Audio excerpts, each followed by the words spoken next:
Hello class. Today I am getting started on Hume. So how it is that we understand the Scottish philosopher, the Scottish Enlightenment empiricist, David Hume.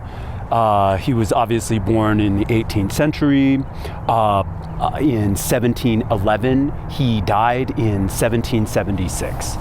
And so we're reading a chapter which is basically an excerpt from his 1739-1740 book, A Treatise on Human Nature, published in 1739 and 1740. So the text, as it was originally written, with its antique turns of phrase and such and spellings, is not really Old English, but it's just really written. It's really we're reading it in the English that Hume wrote it in back in the 18th century. So the treatise covers the treatise itself. The book that this is an excerpt from is covers a lot of ground, ranging from his celebrated empirical positions on causation, and of course the whole work is an in-depth study of the basis of how it is that we know things, extending to how it is that we justify a foundation for morality and ethical judgments solely on empirical grounds.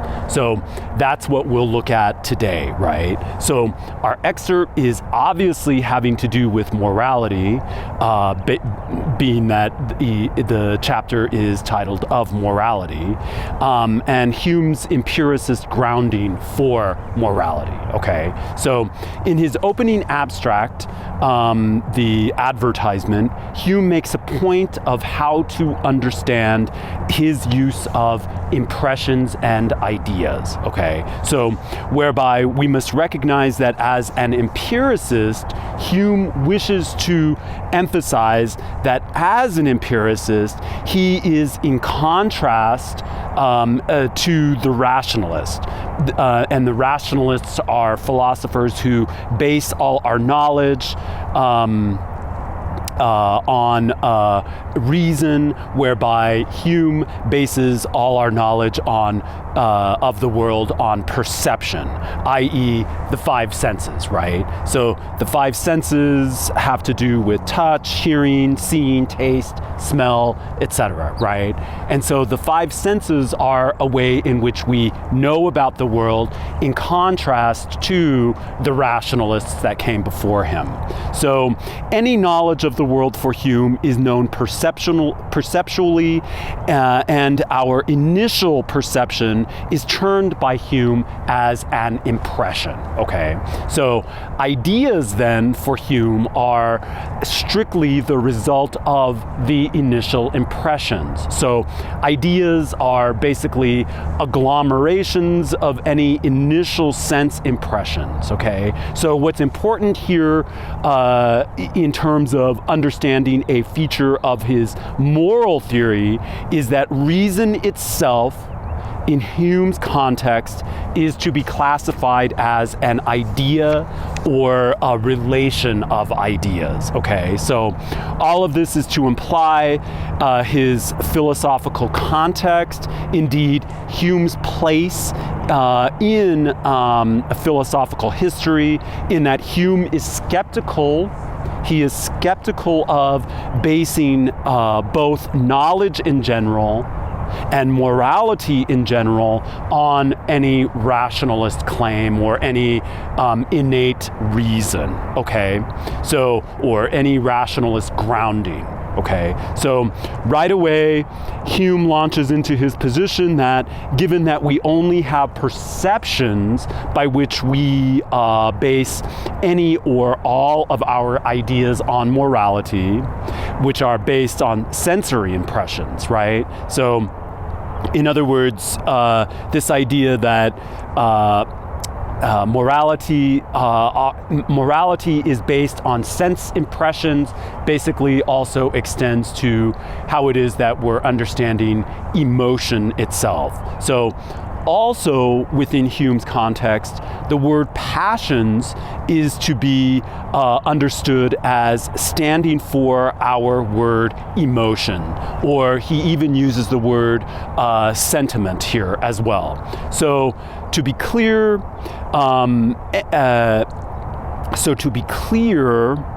although Hume is demoting the place of reason in our morality's grounding, Hume is not, as we might suspect or as we might assume, rejecting reason altogether, right? So rather, he sees reason as, one, the discovery of truth and falsehood. He also sees reason as determining a matter of fact. He also sees reasoning more broadly as a relation of ideas, i.e., reason is antecedent to morality, rather than a rationalist position that all morality has its basis in reason.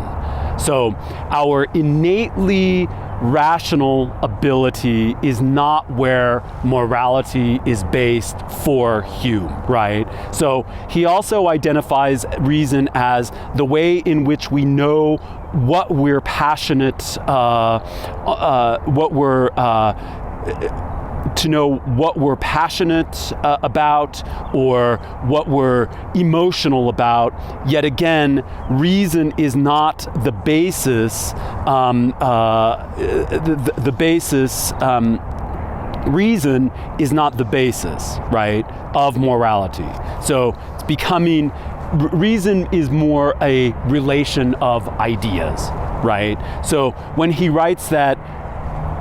When Hume writes that, quote, reason is wholly inactive, unquote, he specifically means that reason is inactive as a source or the basis of morality and ethics. So even if we can discern that matters of fact in terms of morality by way of reason, we must not, for Hume, see this as a source of, we must not see rationality as the source of morality, right?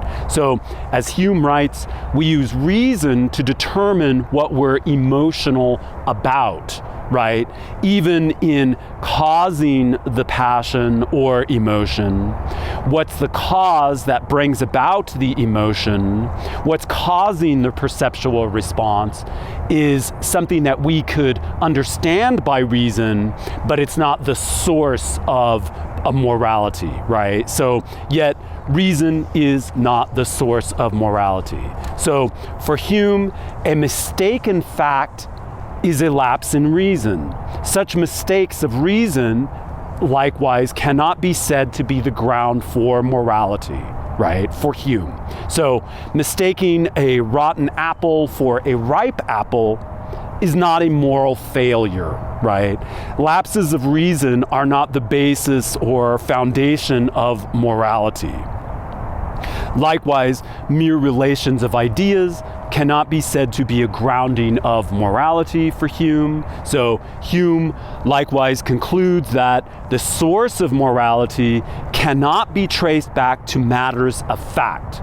So likewise, to objects in and of themselves. So herein we get the most obvious source of morality for Hume is grounded in sentiment, in other words, emotion. So for instance, ingratitude toward one's parents, as Hume provides an example for, is not a factual, ingratitude toward one's parents is not a factual error. The morality is more founded in the sentiment, the emotions, right? So otherwise known as our emotional intuition, our emotional responses and reactions, right? So really, we have the job of distinguishing a few points, right? So the first point is, one, concerning this excerpt from the treatise on human nature, the source of morality for Hume cannot be derived in facts alone. So What is the case cannot be confused with what ought to be the case, okay? O-U-G-H-T, what ought to be the case, purely on perceptual grounds. This is the legendary is-ought problem, right? So the legendary is-ought problem, that is to suggest there is no way, as Hume sees it, to derive morality strictly by way of perceptual evidence. So his point here must not be taken lightly, in the sense that morality cannot be sourced in empirical data, right? Likewise, by way of scientific facts alone, right? So given that Hume sources morality on sentiments and emotion. So, for instance, Hume offers the example of an elm or an oak sapling that overtakes its parent, that grows up and overtakes its parent tree, is not guilty of the crime of parricide.